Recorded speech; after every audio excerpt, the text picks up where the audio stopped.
Somebody said, buy an RV, it'll be fun. It pretty much is, but there's always something else to fix. So we're getting ready to go out west, and I turn on the refrigerator and no worky. And it's the Norcoal, which is notorious for not working anymore. So my next project that I'm so excited about is changing out our refrigerator. And I'm going to take you along for the ride too, so stay tuned. Here we go. Welcome to our channel, We Are Forever Dreaming. We are Danny and Donna. We take you along with us as we travel in our truck camper. We show you how we do it, where we stay, and where we go while we're there to have fun. We also give you tips about what we find that makes things better and easier. We invite you to subscribe to our channel to see where the next adventure takes us. Stay tuned to see what we're doing now. So now I have to take everything apart on the refrigerator. So here I'm taking out the 3 screws in the top to get to the electrical wiring. So once I get the top part undone, I'm looking to find how to secure the power to this. There's a fuse up at the very top. It's a 15 amp, and I'm trying to take it out right now so I can cut power to it.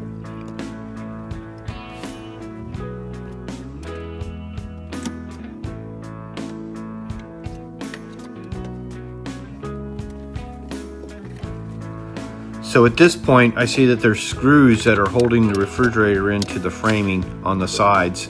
So there's a couple of screws here on the freezer that I have to take apart in order to get that part undone. And then I'll figure out towards when I open up the bottom part of the refrigerator, there's also more screws there.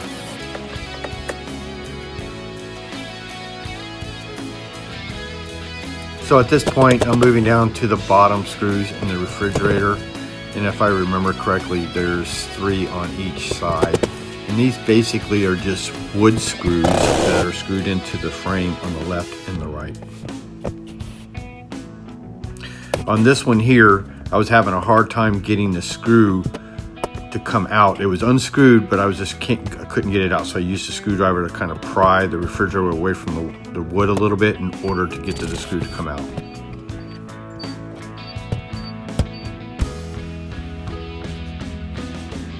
So now I'm going to try to wiggle this thing out. It's a pretty tight fit, but I eventually was able to get it to kind of walk out a little bit. So now I'm trying to figure out how I got to take everything apart. So I'm basically taking the hinge off for the upper and the lower door so I can get the doors off.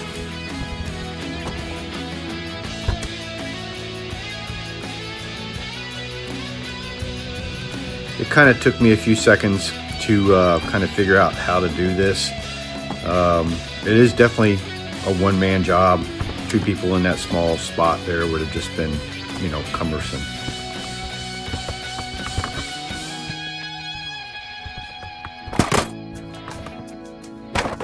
Yay, success.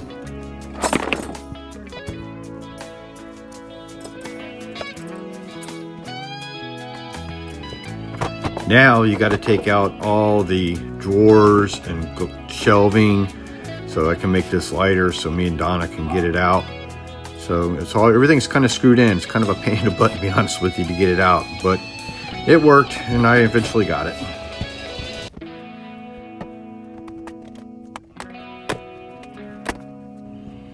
I started putting the screws back into the spots where they came out of because, I was still going to try to fix this thing if I can. But I ended up finding out it was the compressor that went bad, and the compressor is basically one of the only things on this refrigerator that is not serviceable. So I basically keeping everything for parts just in case I need it, because that's what I do. I hoard stuff, I guess.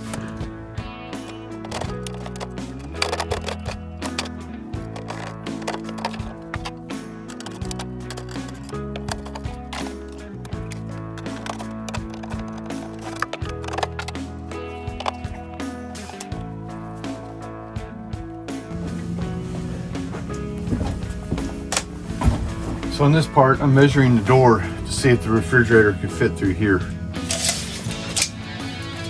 And it looks like I've got from this edge here to the edge of the door. I've got 23 inches. And with the doors off the refrigerator, from going from front to back, I have 21 and a half. So hopefully that'll work.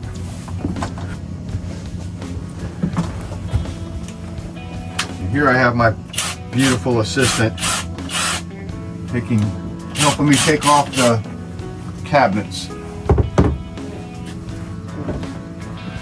cabinet doors.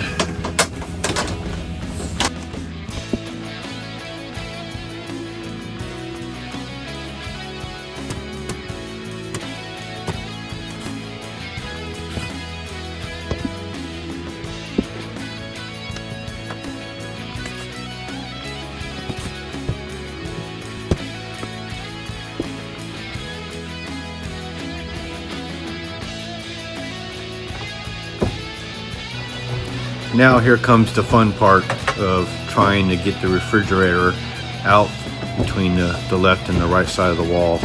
Just kind of walk it and just keep going back and forth.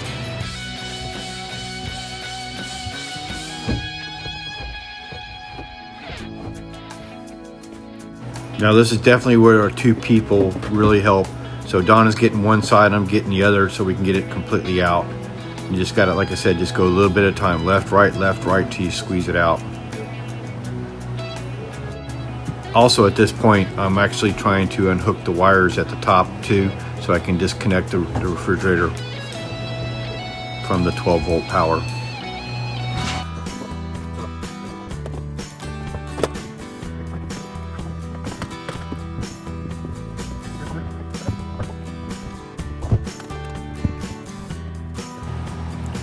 So it was at this point we realized it wasn't going to go between the cabinets, and I was thinking that maybe if I took the door off underneath the sink that would help, but it didn't, and you'll soon see that.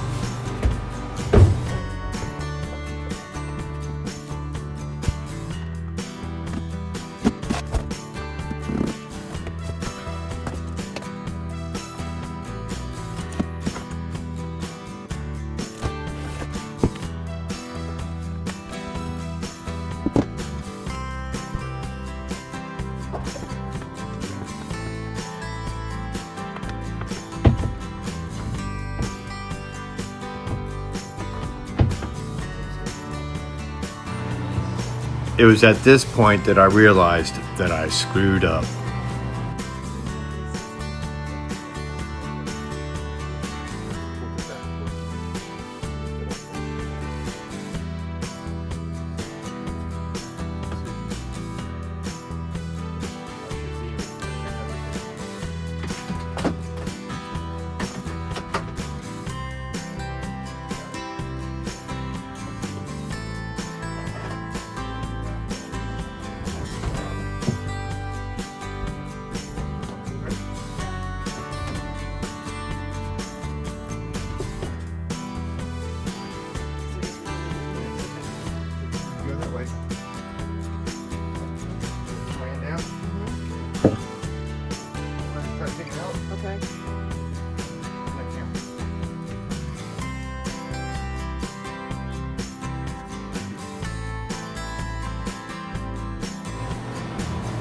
And I was about to realize that I screwed up again, trying to figure out how to Rubik's Cube this thing.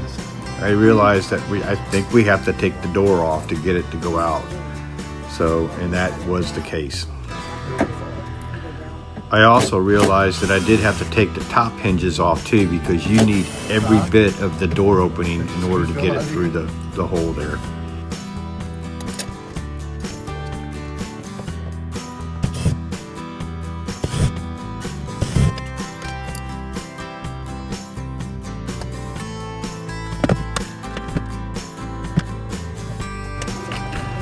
Well, this is where I come to the power of deduction that I absolutely have to take the doors off. That includes the screen door and the outside door. So I didn't really want to do this. It was the last thing I wanted to do, but I had to get it done in order to go through the hole there. Okay, we had to move the door off of here to get it to go through.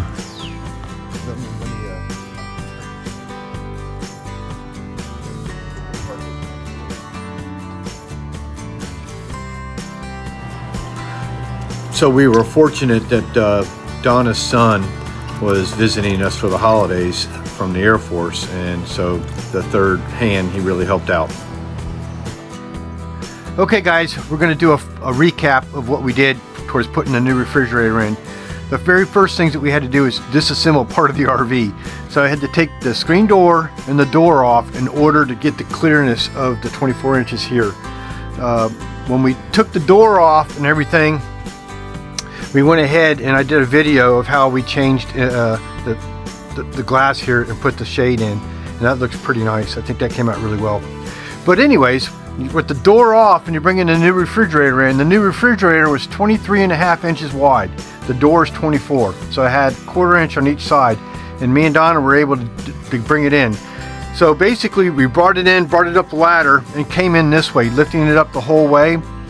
Came to this direction, and then we flipped it over on its side. So on this way here, it was on its back. So the opening would have been this way. But before you could even do any of that, you had to completely disassemble the refrigerator. Take all the doors off, take the drawers out and everything like that to make it as light as possible, and so it would fit through the door. So once we got it in here, it was kind of almost like playing Jenga.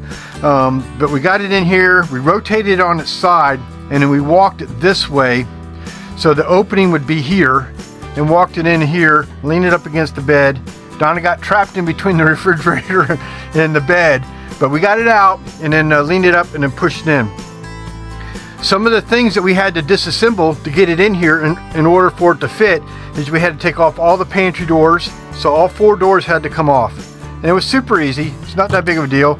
Just 2 screws here and on each hinge, took them off that way.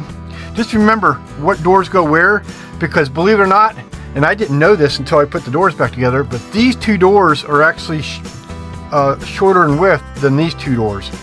So keep that in mind. I would put a piece of tape on there and write what each door goes to. The other door we had to take off was this one. So we had to take that off in order to get it in here. So you can't just slide the refrigerator in here because it won't fit. We actually had to lift it up above the counter this way and over here, and this is where Donna got stuck with the refrigerator, and lay it down this way. So that's why it's very important to have the opening facing this way. One of the things that we tried to do, and we learned this the hard way, is we tried to pick it up, and you got to go up of the ledge on the very bottom down here. You got to come up on this ledge about 5 or 6 inches. It was very difficult to do with her squeezed in over here and me over here. So I had a brain idea basically, and you know those straps you use to move with heavy furniture? Well, we had some of those. So we put a strap underneath the refrigerator. Donna's on this side and I'm on this side, and we were able to lift it up and slide it in. If you look right here, it's a very tight fit. This didn't have to move any trim or anything, but it was tight going in. And so that was one of the differences. And the other difference is on the Norco refrigerator, it screwed in on the sides, where this one screws in on the top up here. So that's where it screws in, that's where it's held. We didn't have to do any modifications to the cabinet at all. And this refrigerator is actually 2 inches deeper than the Norco was. Now, we're going to talk a little bit about why we chose the RecPro here.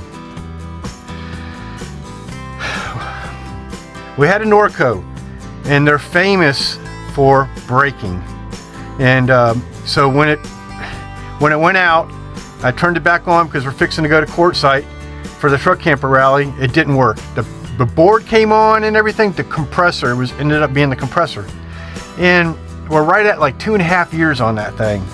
And that's one of the reasons why Host doesn't use those anymore, is because if you go on the forum, you'll see, I'm not trying to talk trash or anything, but they're famous for breaking in about 2 to 3 years. So we did a lot of research on what refrigerator to buy and everything.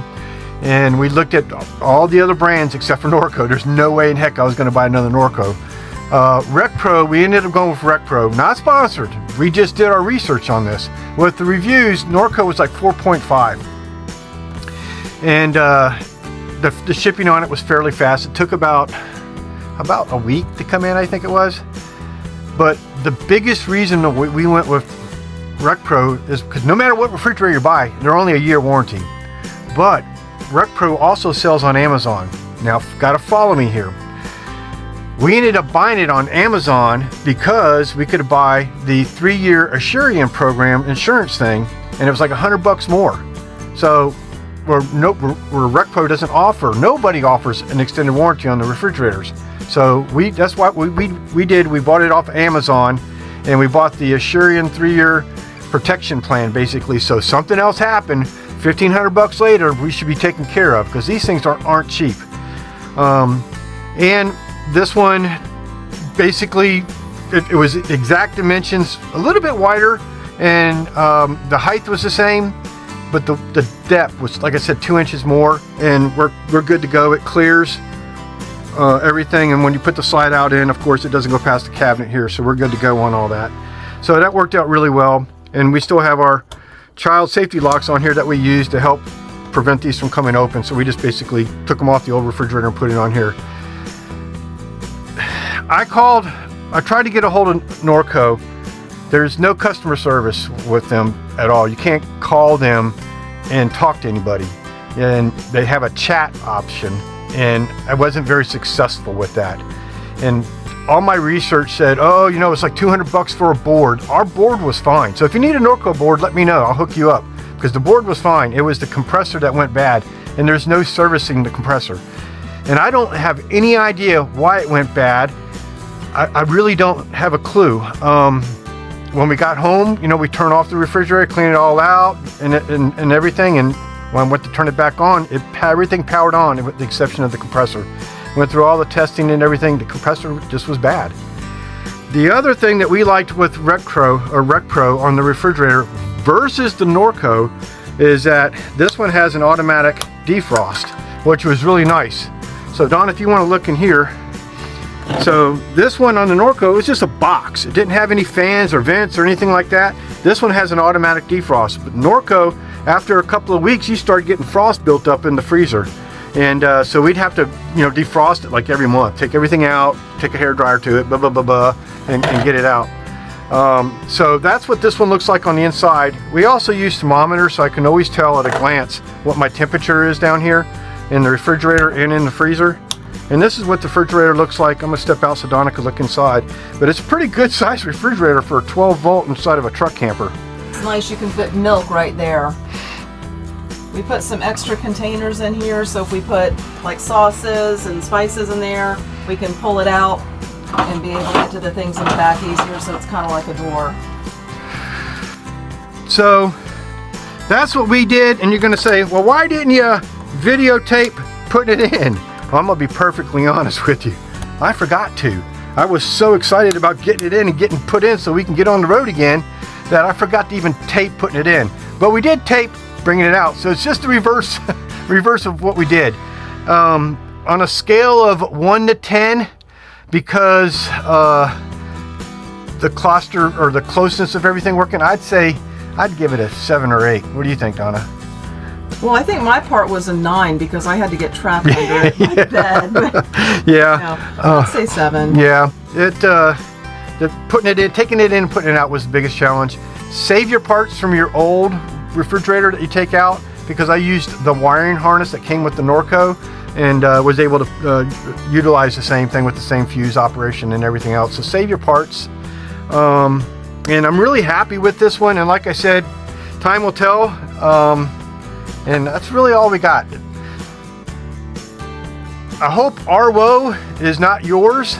I hope you learned something from this. There's nothing I can think of that you can do to baby your refrigerator more than what we did and take care of it and hope it doesn't work. I don't know how to tell you any advice on that.